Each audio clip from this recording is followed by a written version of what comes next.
May 14th, 2001, New Delhi, India, home to about 14 million people at the time.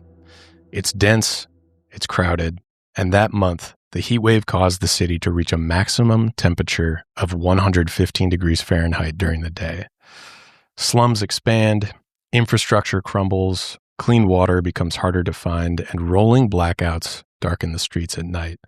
The exhausted and overheated residents are on the verge of a collective breakdown. To keep cool, tens of thousands of residents have begun sleeping on rooftop terraces at night since the hot air has been trapped inside their homes. But as quick as they were to escape the dangers of their homes, they ended up exposing themselves to the dangers of a much more terrifying presence. A feral creature roaming the city walkways and climbing up the sides of buildings. A father upon one of these rooftops watches over his children sleeping beside him. Their home had lost power, and his neighborhood is nearly as dark as the night sky. First comes the distant scuttle of a nuisance down below in the street and back alleys. Then comes a distant scream that echoes off the cement concrete walls. Only the clouded moonlight guides the father's eyes. This father, devoid of sleep, sits upright before seeing what lies in the shadows of the dense city buildings. He looks to the terrace opposite his own, where his neighbor is sleeping. Out of the shadows, a 4-foot-tall humanoid creature covered in thick, jet-black hair emerges. The features upon this creature's face, although similar, are not that of a man's. The humanoid has a flat face. Its eyes are sunken, beady, and glowing faint red. Its teeth are sharp inside its large, round mouth. Long metallic claws extend from its fingertips, and the creature raises its arms above its head, preparing to strike. Sleep-deprived, the father thinks his dreams have twisted into his reality as he watches the shining claws descend upon his sleeping neighbor. By morning, others would confirm they had not only seen the same thing, but they had suffered scratch marks and gouges across their arms and necks by a wild creature they had never seen before. The Kala Bandar, the Monkey Man. Phone calls came flooding into the police, often from poor neighborhoods that had continuously lost power. Dozens were reportedly injured, and some of those were proven to be legitimate animal bites of some kind. Soon, the city would set up a medical board to examine those who were injured. And while some questioned whether the Kala Bandar was real or not, many were already convinced a violent creature had brought terror to their family homes.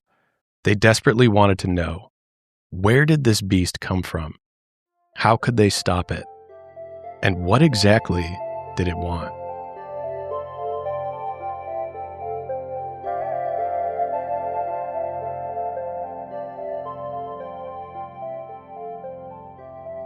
Welcome to Do Geese See God, a palindrome turd podcast where I cover true stories, bizarrities, wonders, and folklore from across the world and back.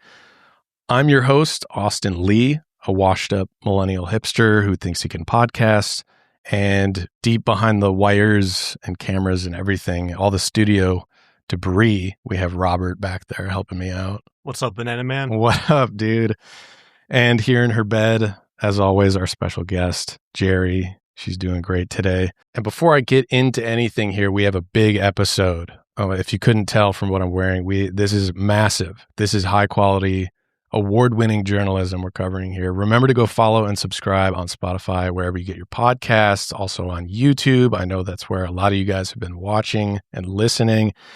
And also, if you really want to support the show, if you want me to buy more stupid costumes, hop over to the Patreon where I'll be doing stuff like Q&As. In the future, we'll be doing merch. We have some stuff lined up there I'm fairly hopeful for. I don't want to jump the gun just yet, but we'll be doing merch in the future. And also, even if you just want to join for free, you can do that as well. Come over, hang out. I'm totally cool with that. And also, thank you to everyone who's already signed up for the Patreon. You guys are the best, and I love you. Not to be dramatic, but this show, if I could just do this all the time, this would be a dream come true. Because really, I have been doing it all the time. I've been working about 6, sometimes 7 days a week to bring you guys this show. We've all been working very hard for very little. My small team and I, we want to keep these episodes rolling. We have a dream, we have a vision. And if you can't tell, we take ourselves extremely seriously here. So this is, I'm an award-winning podcaster, if you didn't know. And with this episode, I am shooting for a Pulitzer. So stay tuned. I'm very excited to bring this episode to you guys. Honestly, actually, jokes aside, like I've said before, stories help us explain the world around us. They help us make sense of things when they're incredibly confusing. And really, with this episode, even though I was being flippant about everything, the Monkey Man of New Delhi, honestly, is a prime example of something that is so bizarre and so ridiculous. But really, if you stick around through this episode, I will explain to you how something that on the surface level sounds so stupid and so far-fetched and so made up, but it's actually possibly a revelation of something very real and a revelation of a very tragic truth. So please stick around. This isn't just a stupid episode. I promise you, I put a lot of effort into this one because we're covering the legend of the Kala Bandar, or the Monkey Man of New Delhi. It's a very bizarre incident in India's recent history. And within only 3 weeks, in May 2001, nearly 400 people reported sightings of a humanoid monkey creature in certain neighborhoods of India's capital city. About 60 residents suffered injuries that brought them to the hospital.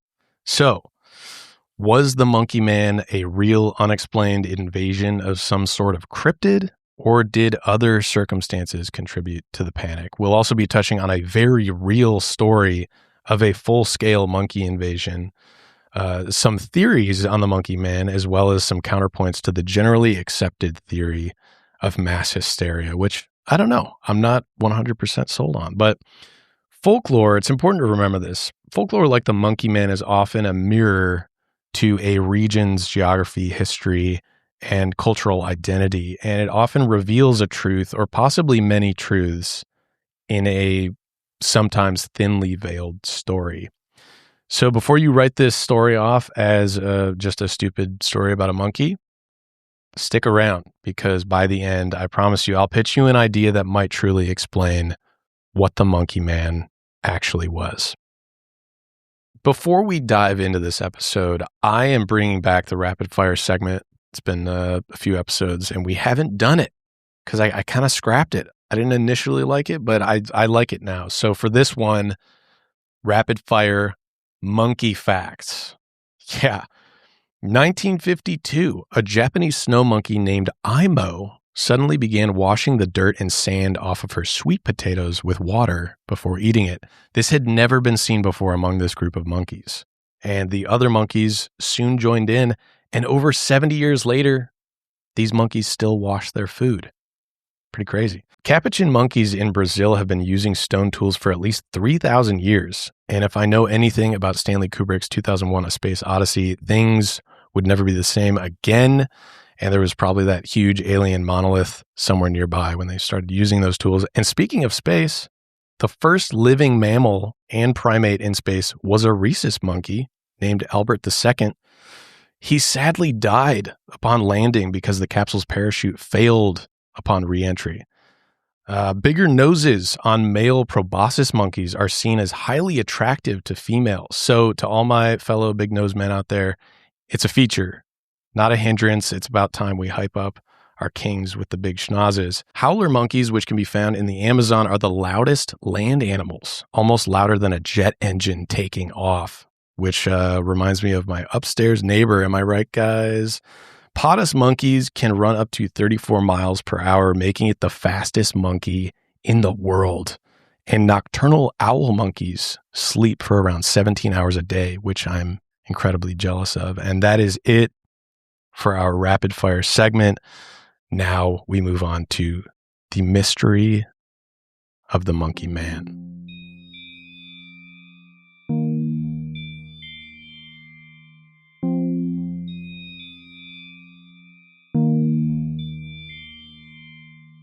India is known for its diverse ecosystems, with unique animals like the clouded leopard, the Indian purple frog, and the hoolock gibbon. The rhesus monkey is a common visitor to many urban areas as well, often seen wandering in packs around the capital city. But in May 2001, locals weren't ready for a newly discovered life form that began terrorizing their neighborhoods in the densely populated city. The descriptions of this creature have varied pretty drastically depending on the eyewitnesses, and many reported it being smaller, about 4 feet tall, but others claimed it stood up to 8 feet tall. Some said it had metal claws, others said it wore metal gloves. Some described it as thinner and small, while others said it was muscular and large, like Bigfoot. It also might have worn a metal helmet and a utility belt, almost like a superhero, and some claimed it even wore roller skates and night vision goggles. That's right. Some claimed the monkey man could walk on 2 legs and could leap from roof to roof in a single jump. One witness said it could jump 20 feet across with ease. Some said the creature had 3 electric buttons embedded in its chest in the shape of a triangle, and theories spread about the purpose of these buttons, and they seemed to be a complete mixed bag of powers. One man claimed that after the creature scratched him, it pressed one of the buttons and vanished into thin air. Another claimed the monkey man pressed a button and shapeshifted into a small cat with fierce eyes and metal claws. And yet another claimed that the monkey could push a button and fire lasers from its red glowing eyes. And if he held all 3 buttons at the same time, he could teleport long distances. While it knew how to move silently in the dark, it would sometimes declare its presence by screaming a loud "Oi!" There seemed to be no consistency in the creature's descriptions, and locals could barely even agree that it was a humanoid monkey with jet black hair, which was its most basic description. Some thought it was just a hairy human in a helmet causing mayhem. With all these different descriptions, some even wondered if there was possibly more than one of these creatures lurking the streets.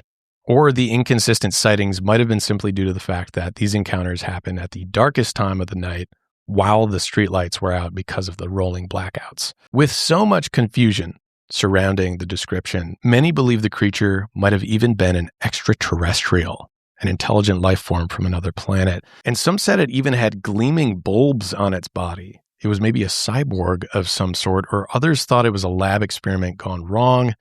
Theories quickly spread about how water and light could be weaponized against the creature. But with all the panic over safety, many didn't know what to do, either sleep indoors and roast under the intense heat or risk sleeping outside on the terrace exposed to the monkey man. Very quickly, Indian news media began reporting and, obviously, sensationalizing the encounters, and locals spread even crazier rumors. Within the first 3 weeks of May, there were 397 reported sightings and 52 injuries requiring medical attention. Almost always these attacks happened at night between midnight and 6 a.m. A few rumors claimed the monkey man had even committed cold-blooded murder. But full disclosure, a lot of the events are difficult to verify since the area was so swept up in the monkey man panic. So I would take many of these reports with a healthy dose of skepticism. The earliest reported sighting was supposedly on April 5th, 2001. A man had contacted police and frantically reported that he had been viciously attacked by a monkey in the middle of the night. For 2 weeks, nothing else happened, but then on April 18th, another report came in. A resident claimed they were attacked by a creature in the early morning hours while they slept on their terrace. The following day, another sleeping man was brutally attacked, and he would spend the next 3 weeks bedridden at home because of his injuries. As April rolled into May, there were so many reports of monkey attacks and sightings that the police actually had to start a separate register of monkey attacks just to keep track of them. Hundreds of residents came forward, and police drew up even a couple sketches to release to the public. And these sketches are kind of ridiculous. They look like a cartoon. But as more police were called, more news reports got out to the public and more incidents were reported. Hospitals saw an uptick in animal attack victims, and several of these victims claimed the bites and scratches weren't from dogs or feral animals. They claimed it was from the Kala Bandar. the monkey man. Dentists were brought in to examine these bite wounds, and they confirmed that at least one was not human. But other than that, there wasn't much to go on. They found out that no animals had escaped the zoo, and animals, including vermin, often freely roamed the streets in New Delhi. Regardless of the confusion, many still believed a real menace was on the loose. In a defensive maneuver, locals began holding nighttime vigils, and they patrolled the streets with sticks and torches. Meanwhile, police offered 50,000 rupees, which is about $1,000 to whoever could help catch this monkey man. In a single night alone, May 14th, dozens of locals called the police to report sightings of the monkey man. 16 were hospitalized and claimed to be injured by the creature in that single night. At the height of these attacks, at least 2 people died trying to flee the monkey man's attacks. One man died after falling off a roof after a false alarm was raised by neighbors, and a pregnant woman also fell down a staircase after a false sighting of the creature had set off a nearby stampede. She was rushed to the hospital but died soon after. Pictures of the victims with scratch marks on their torsos began to spread in the news, and those who were quick to call the monkey man superstitious mumbo jumbo now began to believe something was seriously wrong. In response, police set up a monkey man hunt, mostly in East and Northeast Delhi, and they were determined to catch whatever was out there. 1,000 to 3,000 police officers were deployed, stationed on streets and rooftops, but still, this creature eluded law enforcement. People began barricading themselves inside their homes, while others formed angry mobs out in the streets. And since the monkey man couldn't be caught, some began to believe other humans had been disguising themselves as the monkey man and causing panic.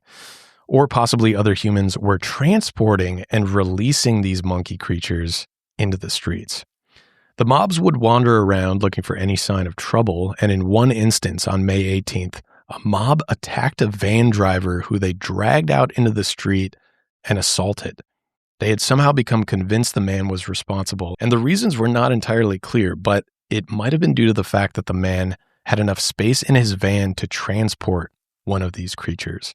In another instance, a 4-foot-tall Hindu mystic was assaulted by a mob who had mistaken him for the monkey man, and a young girl was also supposedly attacked by people who believed she was possessed by the monkey man's evil spirit.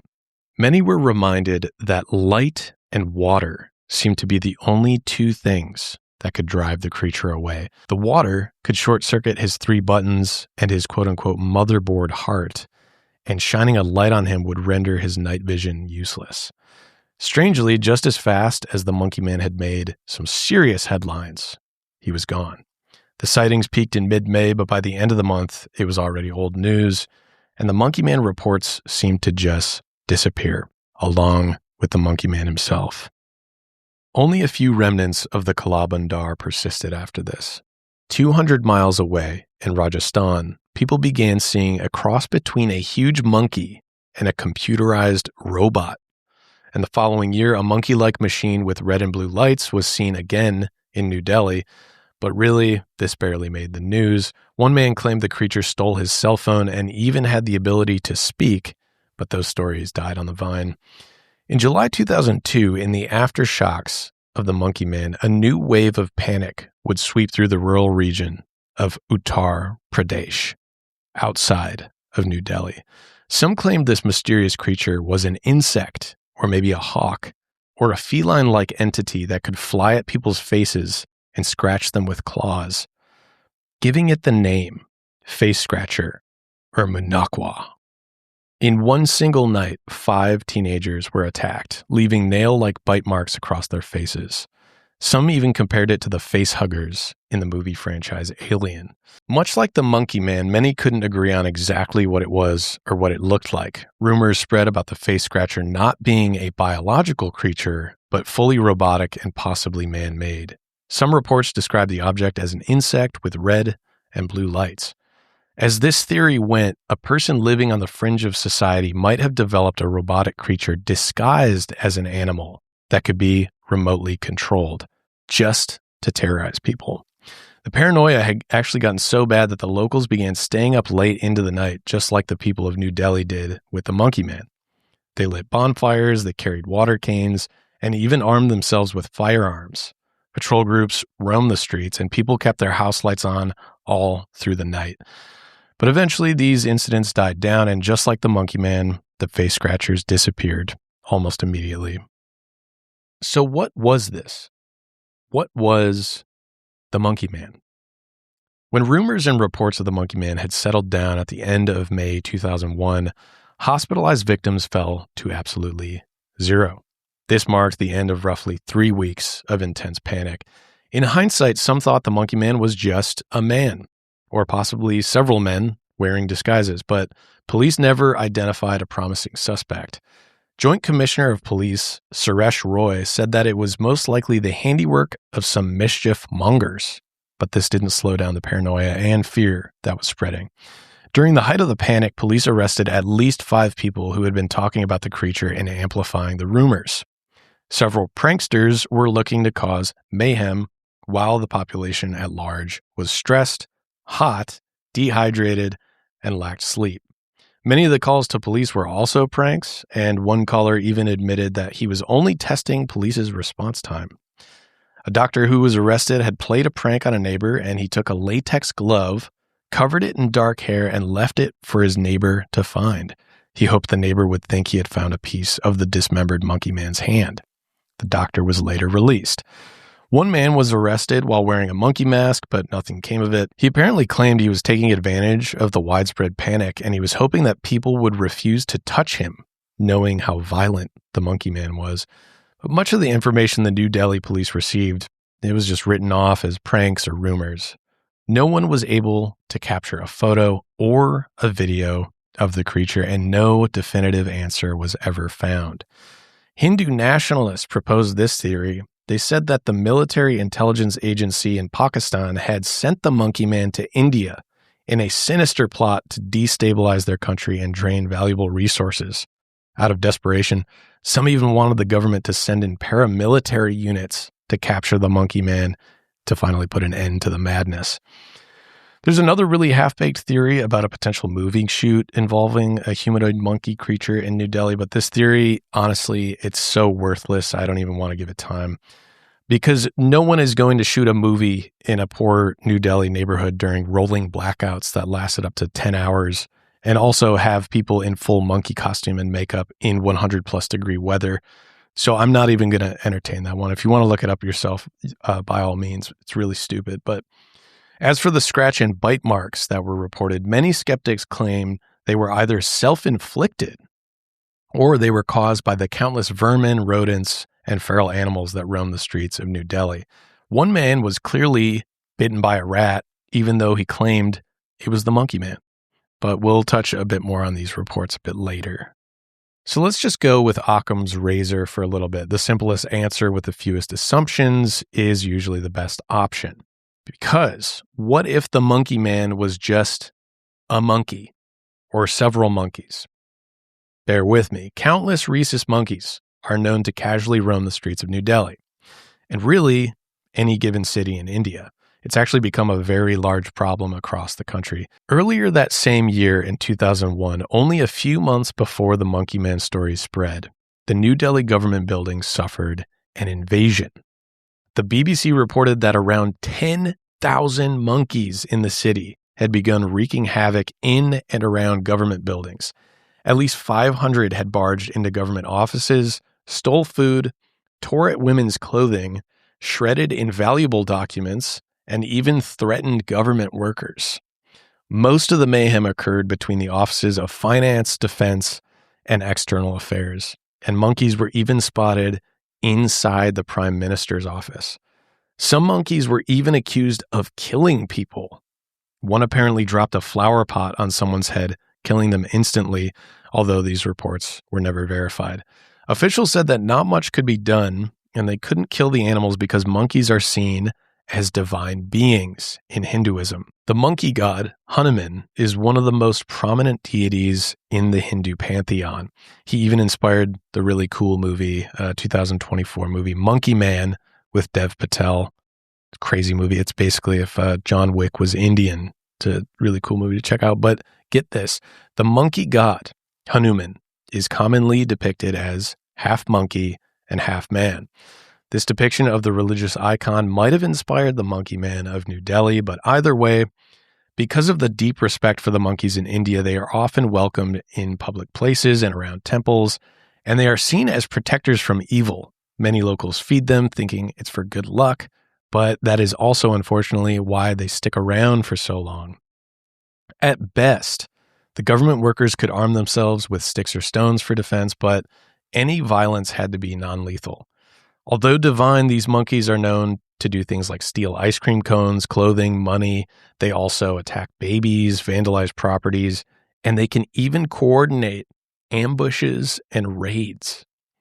Once, witnesses claimed they saw 14 monkeys marching in a single file line around an office building. Their patrol would attack anyone in the area who lit up a cigarette. Sometimes they would steal cigarette packs and dump them out, or grab them and smoke them themselves, which made them even angrier. As for capturing and moving them to other neighboring areas, which is what they used to do, it was no longer an option because surrounding areas had overpopulation problems of their own.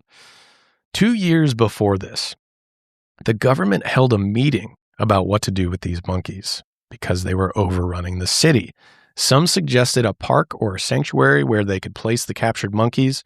Some even suggested a form of monkey contraception. But in the end, they had men with trained langur monkeys chase hundreds of slightly smaller rhesus monkeys away from the government buildings. And really, instead of solving the issue, some believed this only increased the aggression of the rhesus monkeys going forward. So might have just exacerbated the problem. Animal rights groups and primatologists believed the fundamental problem was that humans were constantly encroaching on the animals' natural habitats and destroying their resources. So over the years, these monkeys have been forced into the urban areas for survival because beginning in the late 1980s, a combination of deforestation, water shortages, and the illegal trappings of wild primates for medical research set off a migration of monkeys into these urban centers. In the 80s, about 30% of all India's monkeys lived within cities. But by 2001, that percentage jumped to 60%, and it continued to rise after this. Although monkeys might only have the intelligence of roughly a human toddler, they still love climbing the social ladder. This includes being aggressive and showing others that they can harass people without repercussion. So knowing that these large droves of potentially aggressive monkeys roam free in New Delhi among dense human populations, could the monkey man simply have been several restless rhesus monkeys causing trouble? Maybe. I think there's a bit more to build off of here, but this has all been important. Either way, since the height of the monkey man hysteria in 2001, the Indian government has relied on things like sterilization, feeding bans, relocation, and forest sanctuaries to control the monkey population. Reportedly, over 6,000 monkeys have been relocated to a wildlife sanctuary in the last 5 years, although monkey attacks and raids are still often reported in very high numbers, and many advocate for more widespread contraception policies. And as the monkey population increases in city centers, the city of New Delhi's human population has more than doubled since 2001 to over 34 million people.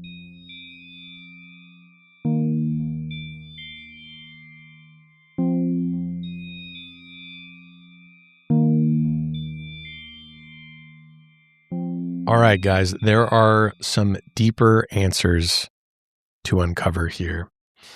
Because in 2003, only a couple years after the monkey man phenomena, the Indian Journal of Medical Sciences tried their best to explain what the monkey man was. And I know a lot of you may have just heard me say Journal of Medical Sciences and immediately fell asleep. But come on, just stick with me here. This is big stuff. They published their findings titled A Study on Mass Hysteria, Monkey Men? Victims in East Delhi. So this mass hysteria theory. It's considered probably the most widely accepted theory when it comes to the monkey man.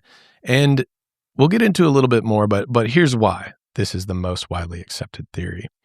The study defined mass hysteria as the occurrence in a group of people of a constellation of physical symptoms suggesting an organic illness but resulting from a psychological cause, with each member of the group experiencing one or more of the symptoms. I know 50 of you just fell asleep when I said that. The key characteristic of mass hysteria is the lack of physical pathogen. The other features are this: sudden onset of dramatic symptoms with both rapid spread and rapid recovery.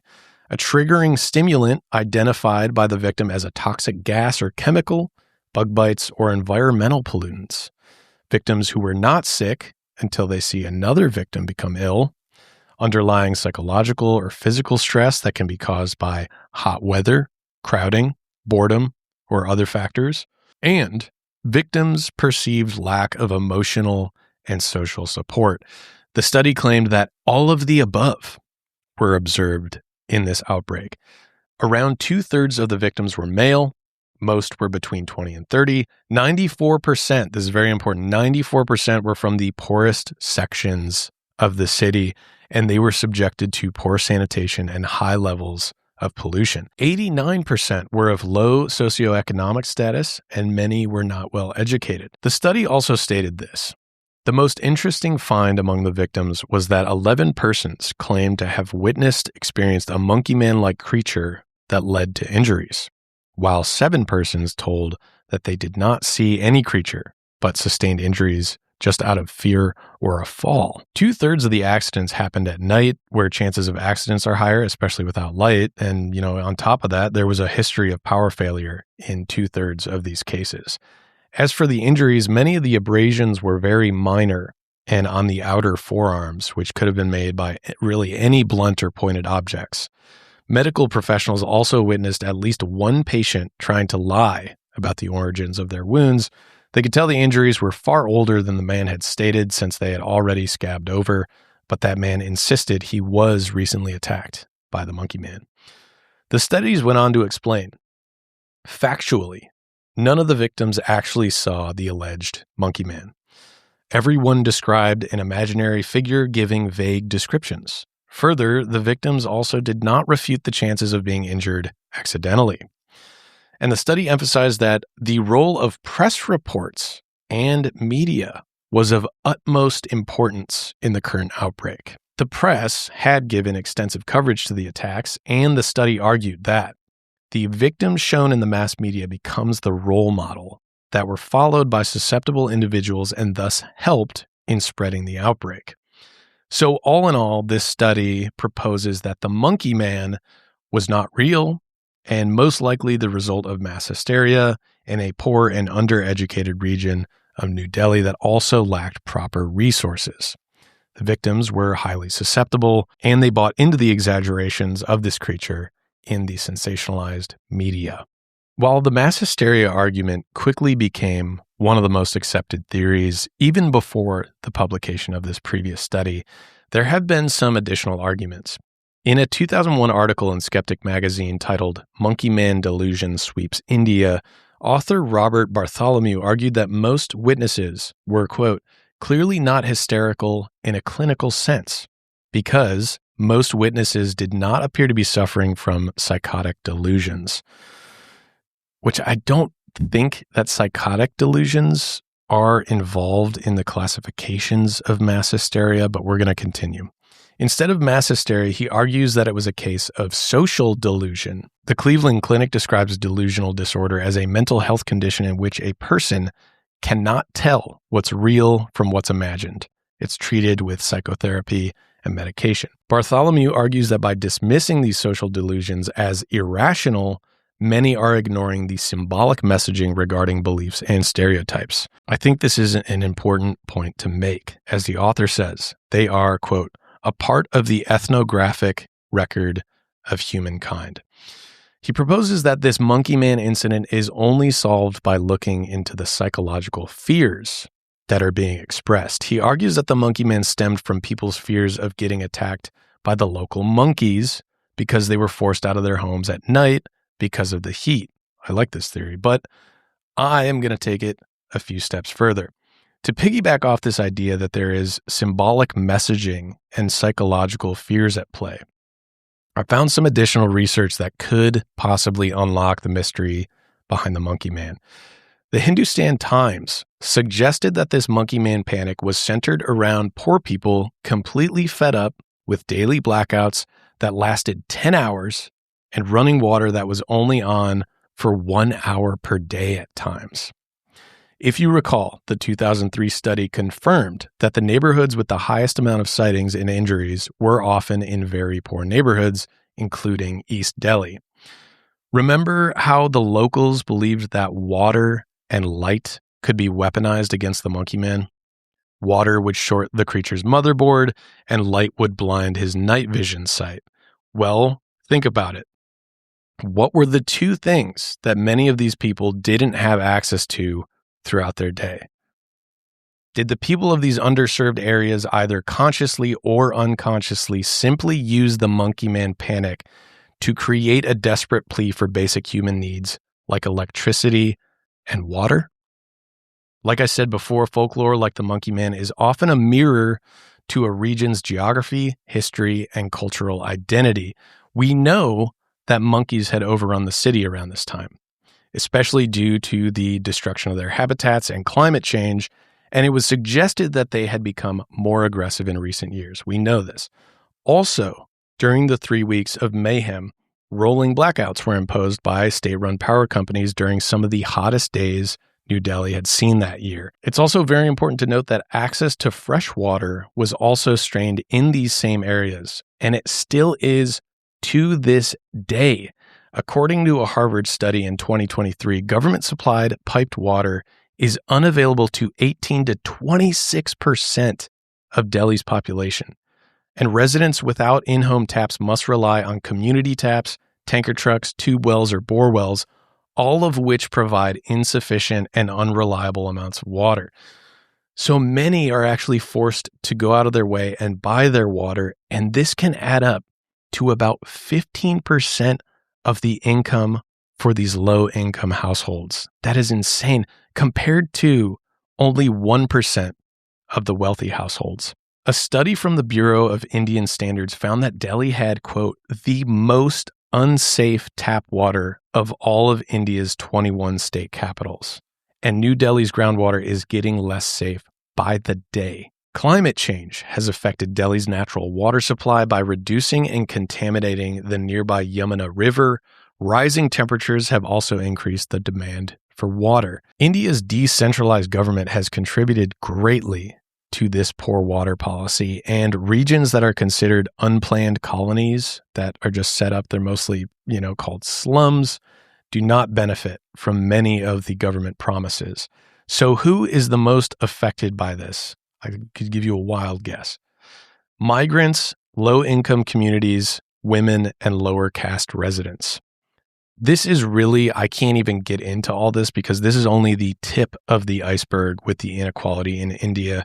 According to the World Inequality Database in 2022 and 2023, the top 1% in India acquired 22.6% of the national income, and that is the highest level recorded since 1922. And the top 1% owned over 40% of all the wealth in the entire nation. Whew. So I am serving you up the raw, hard facts in a banana suit. But with all this considered, can we really just boil the Monkey Man incident down to a few hundred people suffering from mass hysteria? Maybe. But clearly, there's much more going on here. And I've even heard some people write this whole thing off as just, quote, stupid poor people being too open to superstitions, which I think is just an incredibly narrow and ignorant take, because really, if you're good enough at interpreting basic storytelling, that's what we're doing here, then you should be able to see that the terrifying Monkey Man is really a symbol of the fear and inequality the people of New Delhi are subjected to on a daily basis. But why not just say it like it is, you might be wondering. Why go through all the Monkey Man stuff? Because the media and the general population at large, we've become so numb to the news coverage of things like unclean water and a lack of basic needs around the world. We just, honestly, as sad as it is, and I don't want to be cynical, we just don't care anymore. And the sad reality is we're obviously much more interested when it comes to a roller skating, intergalactic, humanoid monkey man with supernatural powers. That is the sad reality. Now, I don't necessarily think there was some form of collective effort or planning that was put into the creation of the monkey man. I think it just naturally came to a head and people did perpetuate whatever this was that became an urban legend. And I don't think every person contributing to the reports or injuries were thinking literally, if I do this, maybe I could get access to fresh water and electricity. But I do think the monkey man stands as a reflection of the socioeconomic and ethnographic conditions of the forgotten poor people of New Delhi. So that is my lived up, wokeified take on the monkey man. Do you agree? Is there something else to consider? Is there something that I missed? If you disagree, go comment. Let me know what you guys think. Let me know. Do you think it's actually just a monkey man? Because I'm open. I'm all ears for that take as well. But wow, that's the monkey man. The physical media pick for this episode is Talk to Me, the directorial debut of the Philippou brothers. This movie is insane at face value. It's really just a horror movie about contacting the dead.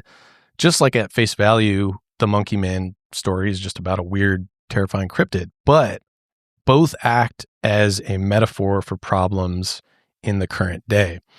Because in the case of Talk to Me, it's a metaphor for things like addiction, whether that's substance abuse or really, if you watch the movie, it's really about our addiction to our phones, especially how social media has affected younger generations. And even though I do think the Philippou brothers, they just had their second movie come out not too long ago, Bring Her Back, much better movie in my opinion. But this first movie is so awesome because it's one of the few horror movies in recent memory that brings current day problems into a movie without being too corny or trite. I don't think it's easy to handle things like social media or smartphones without the risk of immediately pulling the audience out of your narrative because it risks being too on the nose or hitting too close to home maybe. Because social media is still something we're just currently grappling that we haven't figured out quite. And it's just like we're constantly surrounded by it all the time. We all accept and know that it has this profound negative effect on us, yet we boot it up like every single day. And some of us, like myself, I have to use it for work. We're on social media right now. This is it. So I can't be too much of a hypocrite here. So I was just really impressed with how they pulled this all off. And besides all that, really, it's a horror movie. It also just has incredibly horrific imagery, not in really like a violent, gruesome way at times, just honestly, genuinely scary images. So if you're into horror movies, especially horror movies with some social commentary, I highly recommend you check this one out. Talk to Me. The Philippou brothers' directorial debut. Remember, guys, go subscribe on Spotify, wherever you get your podcasts, also on YouTube. And if you really want to support the show, go hit up the Patreon. Like I said, thank you so much to all you guys who have already contributed. It means so much to me. And I hope you guys seeing me in a banana suit, delivering you high quality storytelling reinforces your subscription to that Patreon. You're going to keep getting the best of the best here. Never doubt it for a second. And always remember to ask yourself this. When you're looking straight into the red glowing eyes of an intergalactic monkey man, ask yourself, do geese see God? Think about it.